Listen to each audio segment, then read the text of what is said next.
नमस्कार दोस्तों, मैं बुद्धि प्रकाश पटवारी आपका स्वागत करता हूं अपने चैनल पर।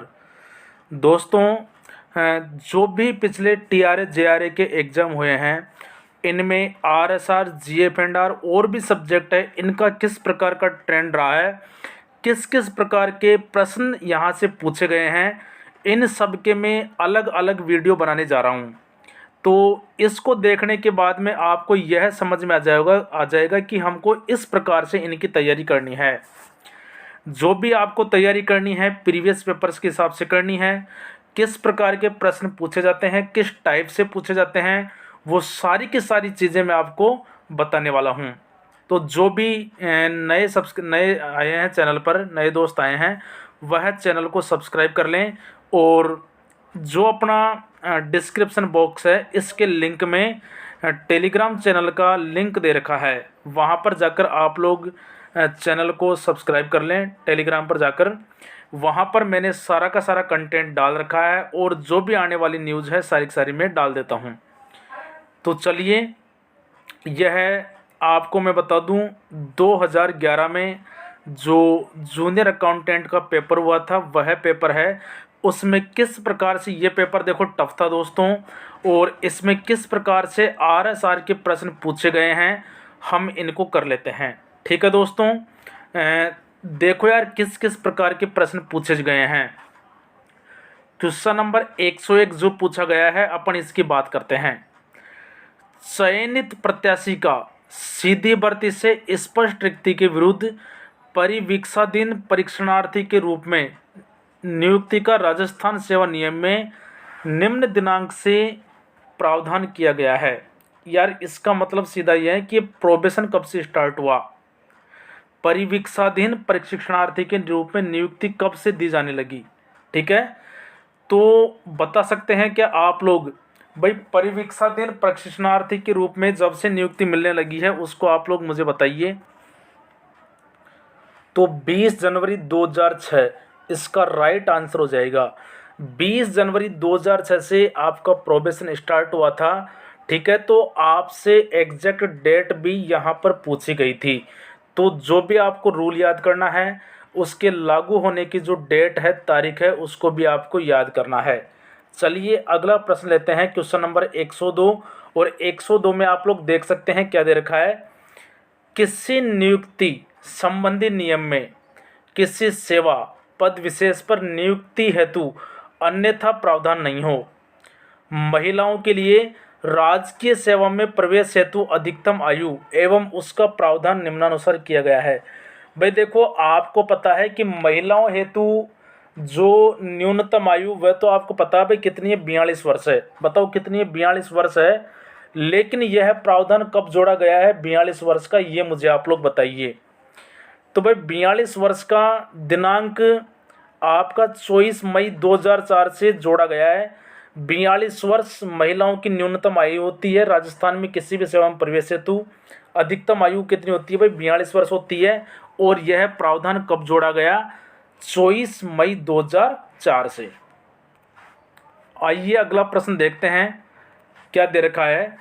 राजस्थान सेवा नियम के नियम 15 के अनुसार एक राज्य कर्मचारी पदाधिकार लियन कब प्राप्त कर लेता है।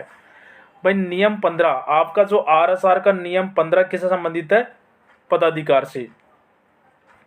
किससे संबंधित है, पदाधिकार से। ठीक है, और पदाधिकार किस पे 15 में। तो भाई पदाधिकार क्या होता है, जब किसी स्थायी पद पर स्थायी रूप से कोई नियुक्त, जब कोई व्यक्ति स्थायी पद पर स्थायी रूप से नियुक्त हो जाता है तो वह उसका पदाधिकार माना जाता है। चलिए भाई अगला क्वेश्चन आप लोग देखें। इनको प्रीवियस ईयर प्रश्नों को देखने से आपकी दोस्तों समझ बढ़ने वाली है, और आपको इनके अनुसार ही तैयारी करते रहना है। राज्य कर्मचारी का राजकीय सेवा से त्याग पत्र स्वीकार करने के लिए सक्षम अधिकारी कौन है। भाई कोई भी कर्मचारी है, सरकारी कर्मचारी है, वह किसको त्याग पत्र दे सकता है। भाई किसको देगा त्याग पत्र, भाई जो उसका नियुक्ति अधिकारी होगा, जो उसका नियुक्ति अधिकारी होगा उसको ही त्याग पत्र देगा। इसका मतलब ये हुआ कि राज्य कर्मचारी द्वारा धारित पद का नियुक्त अधिकारी, ठीक है, जो पद पर नियुक्ति देता है वही उसी को क्या दे सकते हैं अपन, त्याग पत्र दे सकते हैं। चलिए भाई अगला प्रश्न देखो आप लोग। राज्य कर्मचारी के पदाधिकार का निलंबन तथा निलंबित पदाधिकार का पुनः प्रतिस्थापन का प्रावधान है राजस्थान सेवा नियम के। यार देखो, निलंबित राज्य के पदाधिकार का निलंबन, निलंबन कैसे होता है? निलंबन का मतलब खतरा है, और खतरा किससे हो सकता है आप लोग समझिए, नियम नंबर 17 से। तो इसका राइट आंसर जाएगा नियम नंबर 17। अगला देखिए, राजस्थान सेवा नियम के 22A। यार देखो 22A का संबंध क्या है? 22A का संबंध है प्रशिक्षण काल में दी गई धनराशि वापस जमा कराने। तो समझो आप लोगों को 2 वर्ष का प्रशिक्षण मान लो करना होता है, और आपसे एक बॉन्ड भरवाया जाता है, लेकिन आप लोग यदि 2 वर्ष या फिर 1 वर्ष कुछ फिक्स होता है अलग अलग टाइप से, अगर उतनी सेवा आप लोग नहीं करते हैं तो प्रशिक्षण काल में जो धनराशि आपको दी जाती है उसे वापस जमा कराया जाता है नियम 22A के तहत। अगला देखो भाई अगला नियम देखिए आप लोग क्या है अगले नियम में। राजस्थान सेवा नियम 86 में एक नया प्रावधान अधिसूचित किया गया, जिसमें अवकाश पर अथवा बिना अवकाश के निर्धारित अवधि से अधिक अवधि तक निरंतर सेवा से अनुपस्थित रहने पर राजकीय सेवा से त्यागपत्र दिया हुआ समझा जाएगा। यार देखो, एक बात अपन ने पढ़ी थी, और अपन ने ये भी पढ़ा था इसमें कि कब ऐसी कौन सी कंडीशन होगी जब व्यक्ति का त्यागपत्र दिया हुआ समझा जाएगा। यार देखो, अगर कोई भी व्यक्ति राजकीय सेवा से बिना बताए 5 वर्ष तक, कितना, 5 वर्ष तक अनुपस्थित रहता है बिना बताए, तो यह मान लिया जाता है कि उस व्यक्ति ने त्यागपत्र दे दिया है। और ये कब से लागू हुआ? देखो 20 अगस्त 2001 से यह नियम लागू हुआ। तो दोस्तों ये बहुत बार पूछा जा रहा है आपसे, है ना, डेट आपको याद करनी है। अगला क्वेश्चन आप लोग देखें, राजस्थान सेवा नियम में क्षतिपूरक भत्ते की परिभाषा क्या होती? क्या होता है भाई क्षतिपूरक भत्ता? अगर मान लो कोई कर्मचारी खुद की जेब से कोई खर्चा करता है तो बाद में सरकार द्वारा उसे क्षतिपूरक भत्ते के रूप में दिया जाता है। इसका मतलब भाई कौन सा हो गया? ऑप्शन कौन सा है भाई इसमें? जो राज्य कर्मचारी को उसके द्वारा विशेष परिस्थितियों में व्यक्तिगत रूप से किए गए व्यय की पूर्ति हेतु दिया जाए। चलो भाई अगला क्वेश्चन लेते हैं अपन जल्दी से। राजस्थान सेवा नियम के अनुसार रूपांतरित अवकाश क्या होता है? भाई क्या होता है रूपांतरित अवकाश? ठीक है, जब कर्मचारी बीमार हो जाता है, देखो इसमें ऑप्शन 4 में देखो, जो कर्मचारी के स्वयं की अस्वस्थता के कारण प्राधिकृत चिकित्सक के रोगिता प्रमाण पत्र के आधार पर मांग करने पर दी जावे। मतलब भाई कोई आदमी को मेडिकल की जरूरत पड़ती है, बीमार हो जाता है, उस समय क्या लिया जाता है? रूपांतरित अवकाश लिया जाता है। अगला देखिए, किसी राज्य कर्मचारी को अवकाश के दौरान आवश्यक रूप से वापस बुलाया जाए। देखो यार, अगर कर्मचारी को अगर आवश्यक रूप से वापस बुलाया जाता है तो जब से वह व्यक्ति को पत्र मिलता है तब से वह व्यक्ति ऑन ड्यूटी हो जाता है, पहली बात तो। दूसरी बात, अगर सरकार खुद बुलाती है अवकाश से तो उसे क्या किया जाता है भाई? उसे वापस आने का किराया भी दिया जाता है। ठीक है, तो देखो यार कौन सा ऑप्शन सही रहेगा इसमें? देखो ऑप्शन 2, देखो ऑप्शन 2, आदेश प्राप्ति उपरांत जिस दिनांक को गंतव्य स्थान से यात्रा प्रारंभ करता है तब से सेवा पर उपस्थित माना जाएगा तथा उक्त यात्रा के लिए यात्रा भत्ता नियमों के तहत यात्रा भत्ता का अधिकारी भी होगा। अगला देखिए आप लोग, अगला क्वेश्चन नंबर 111, इसको ध्यान से देखें। राजस्थान सेवा नियम में वैदेशिक सेवा में नियुक्त राज्य कर्मचारी संबंधित अवकाश संबंधित देखो यार, वैदेशिक सेवा है ना, वैदेशिक सेवा में जो अवकाश है वो बताओ, अवकाश किसमें? नियम 68 व 69 में। अगला देखिए, राजस्थान सेवा नियम के नियम 64 में क्या प्रावधान है भाई? क्या प्रावधान है राजस्थान के सेवा नियम के नियम नंबर 64 में, ये बताइए। नियम नंबर 64 क्या कहता है? देखो मुझे बताइए। अवकाश पर होते हुए नियोजन स्वीकार करने बाबत, ठीक है, क्या है? अवकाश पर होते हुए नियोजन स्वीकार करने बाबत, ये किसमें है भाई? राजस्थान सेवा नियम का नियम नंबर 64 यह कहता है। भाई दोस्तों ये जितने भी क्वेश्चन से आपको प्रैक्टिस इनकी करनी है और इनके अनुसार ही आपको तैयारी करनी है।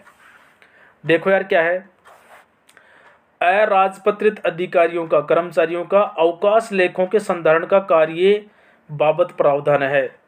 देखो यार, अराजपत्रित जो कर्मचारी है उनका अवकाश लेखा किस नियम के तहत रखा जाता है?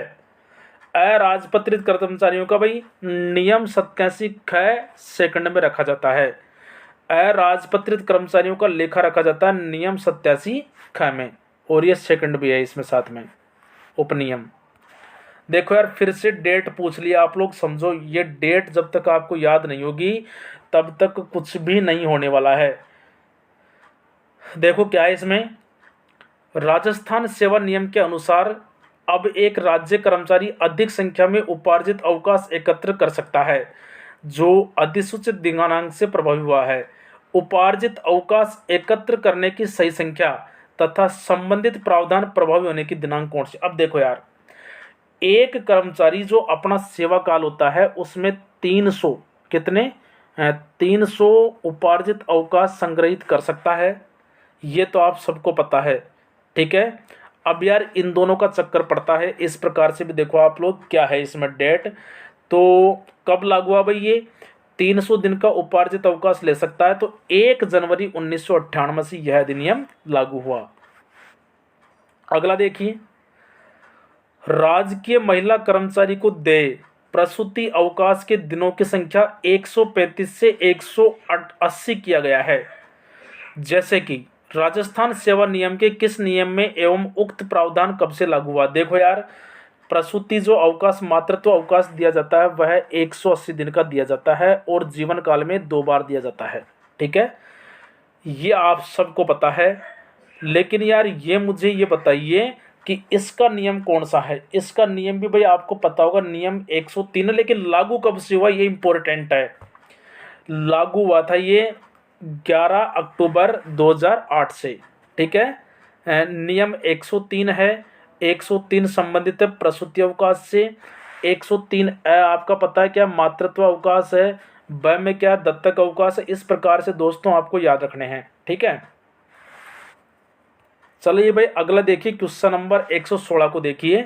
राजस्थान सेवा नियम में पितृत्व अवकाश का प्रावधान किस नियम में जोड़ा है और कब से है? भाई पितृत्व अवकाश 116 नियम नंबर 116 कब से लागू हुआ? पितृत्व अवकाश नियम 103 का भी मैंने आपको बताया था, और ये 6 दिसंबर 2004 से लागू हुआ। पितृत्व अवकाश कब से लागू हुआ? 6 दिसंबर 2004 से। भाई नियम नंबर 117 को आप लोग देख लो, राजस्थान सेवा नियम में अध्ययन संबंधी अवकाश। ठीक है, राजस्थान सेवा नियम में अध्ययन संबंधी अवकाशों का जो प्रावधान किया गया है किसमें किया गया है? देखो यार इसमें सब में है, ये 105, 6, 106, 7, इसमें कोई राइट ऑप्शन नहीं है। ठीक है, कोई इसमें राइट ऑप्शन नहीं है। अगला देखो आप लोग क्या है, राजस्थान सेवा नियम के अनुसार एक राज्य कर्मचारी को पूरे सेवा काल में अधिकतम कितनी अवधि का अवकाश अध्ययन अवकाश स्वीकृत किया जा सकता है? देखो यार, पूरे जो सेवा काल है उसमें अधिकतम 2 वर्ष का, कितने वर्ष का? 2 वर्ष का अध्ययन अवकाश स्वीकृत किया जा सकता है, और ये ऑप्शन सी है। देखो 119वें में क्या है, राजस्थान सेवा नियम में परिवीक्षाधीन प्रशिक्षणार्थी को देय अवकाश संबंधी प्रावधान का नियम एवं प्रभावी दिनांक है। इसका मतलब ये होता है बार बार दिनांक आ रही है तो आपको दिनांक तो निश्चित तौर पर याद कर लेनी है। दिनांक आपको याद करनी है, उसका रूल नंबर याद करना है। ठीक है, और उसमें क्या क्या प्रावधान किए गए हैं ये भी आपको याद करना है। इससे सारी चीज़ें आपके सामने क्लियर हो जाएगी। ठीक है, अब देख लो आप लोग भाई नियम नंबर 119 क्या है इसमें, राजस्थान सेवा नियम में परिवीक्षाधीन प्रशिक्षणार्थी को देय अवकाश संबंधी प्रावधान, इसमें तो कोई मिसमैच है भाई। ठीक है, इसमें मिसमैच है। अगला देखो नियम नंबर 120 को आप लोग देखें, राजस्थान सेवा नियम का वह नियम बताएं जिसमें प्रत्येक प्रकार के अवकाश के लिए देय अवकाश वेतन की राशि का प्रत्येक अवकाश के लिए दे अवकाश वेतन की राशि। अब यार देखो, अवकाश वेतन की राशि ये किस नियम में बताया गया है? तो भाई नियम 96 के बाद आता है 97, असाधारण अवकाश के बाद आता है नियम नंबर 97। ठीक है, तो इसमें क्या दे रखा है? अवकाश वेतन की राशि को बताया गया है। राजस्थान सेवा नियम के नियम 96 में प्रावधान है। नियम 96 भी मैंने बताया था आपको, क्या भाई? असाधारण अवकाश है। अगला देखो, राजस्थान सेवा नियम के नियम 144A में किए गए संशोधन। ठीक है, संशोधन उपरांत प्रतिनियुक्ति कर्तव्य, मतलब प्रतिनियुक्ति कर्तव्य भत्ता की दर एवं उसके प्रभाव में आने की दिनांक है। जो भाई नियम 144A है, नियम 144A है, यह आपको बताओ भाई किसके बारे में बताता है? प्रतिनियुक्ति के बारे में बताता है। और प्रतिनियुक्ति पर आपको क्या मिलता है भाई? 2.5%। ठीक है, मूल वेतन का 2.5% तो आपको क्या मिलता है? ये भत्ता मिलता है। और ये नहीं है तो या फिर अधिकतम 600 रुपये प्रति माह के हिसाब से भत्ता मिलता है आपको। देखो यार क्या होगा इसमें, कौन सा होने वाला है? देखो, ऑप्शन डी पर जाओ, ऑप्शन 4 पे जाओ। मूल वेतन का 2.5%, अर्थात चालू वेतन बैंड में मूल वेतन एवं ग्रेड पे के योग का 2.5%, परंतु अधिकतम 600 रुपये प्रति माह है। और ये दिनांक लागू हुआ दिनांक 1 जनवरी 2007 से। मतलब पेपर टफ आया था दोस्तों। ये 2011 का जो पेपर आया था जूनियर अकाउंटेंट का, ये पेपर वाकई में टफ था, क्योंकि डेट देकर पेपर को वाकई में टफ बना दिया गया। तो आप लोग निश्चित तौर पर पहले से सचेत हो जाइए, और इसकी डेट को भी आपको, डेट, रूल, उसमें क्या प्रावधान है, ये सारी की सारी चीज़ें आपको याद करनी है। अगर आपको वीडियो अच्छा लग रहा है तो आप लोग वीडियो को लाइक करो और शेयर भी आप लोग कर दीजिए। देखो अगला क्या है, 123वां।